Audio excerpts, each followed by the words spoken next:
Good morning. I'm Lindley Fraley. Thank you very much for having me here. It's an honor to be here to speak about the Affordable Care Act. I'm just your typical suburban mom, 3 kids, working from home, driving everybody around all afternoon, trying to just get through the day. But I have a long history with medical issues. A little bit of background about me. I had a dad who had a ton of health issues. When I was 5 years old, he had a kidney transplant back in the early 80s when that was a really novel thing to do. Maybe a few people in the US had a kidney transplant. He went on steroids to prevent rejection of that kidney, which caused all kinds of health issues. He had electrical problems with his heart, a pacemaker, repeated bouts of pneumonia, shingles, you name it, he had it. That was just our childhood. We grew up knowing that dad was sick and you just lived with it.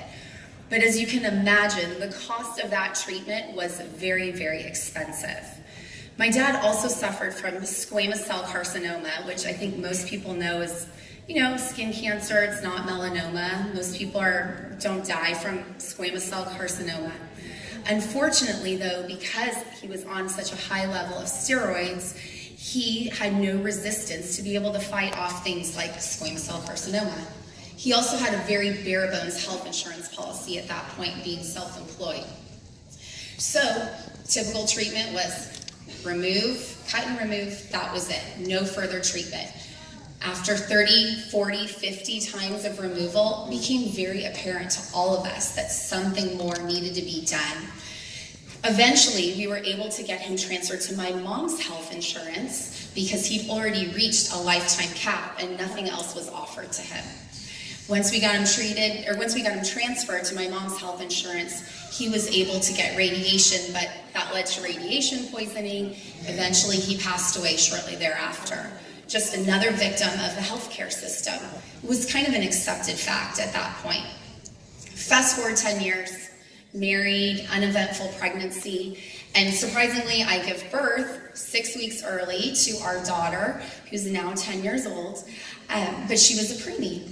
2 weeks in the NICU, $90,000 bill later, a little bit concerned about what is our coverage going to be like. That was in 2008, so there were still maximum lifetime benefits. I think her benefit at that point was up to $1 million. 2 weeks old, she'd already used 1/10 of that.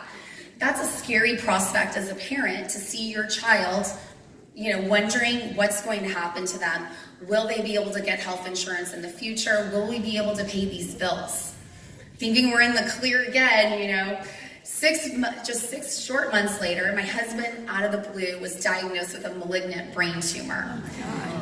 Unfortunately, nobody wants a brain tumor, but he did have the best kind of brain tumor at that point. So he was able to get surgery, no further treatment, but the bills coming out of there, UCLA, great institution. He had a wonderful surgery, he has a wonderful surgeon there, but another $100,000 and keeps racking up. It was a very nerve-wracking time for us. I'm a self-employed attorney, and you wonder what will happen if he cannot work in the future. What will become of us? Will we lose our house? Will we be able to put food on the table? Because I might not be able to get health insurance. He's got a pre-existing condition. My daughter, now as a preemie, is considered to have a pre-existing condition. If you have anything, a headache, that's a pre-existing condition. It really limits you. We were very, very nervous about our future.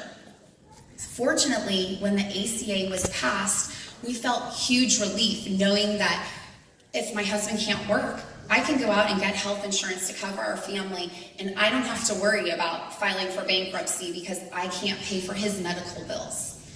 With a brain tumor, you're never ever cured. It's not considered a curable cancer. Essentially, they treat it as a lifetime debilitating disease until it comes back and kills you. It's an accepted fact. So in 2015, my husband was diagnosed again with a brain tumor. It had come back. We expected it. Fortunately, we felt some relief because we knew he could go have treatment that hopefully would prolong his life. It did. He had a very successful surgery, but it was a much more intense surgery. 8 hours, 2 weeks of not speaking, not talking afterwards. I wasn't really sure that at that point that he would ever be a functioning human being again. When they've cut into your brain once, twice, you don't really know what the outcome will be of that.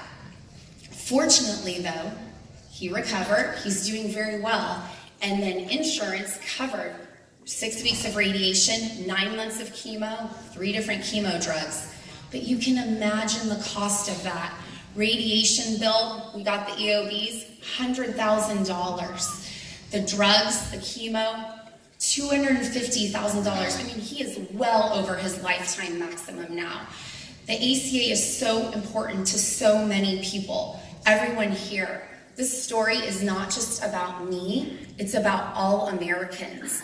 It's about my sister-in-law, Sister Jill, who was just diagnosed with a very aggressive form of breast cancer and is being treated with experimental chemotherapy. It's about my friend Heidi, who also was just diagnosed with breast cancer and has to be on chemotherapy for 10 years. The costs are excessive. I'm here to tell you that I care about Americans, and that's why I will be voting for all Democratic candidates this year.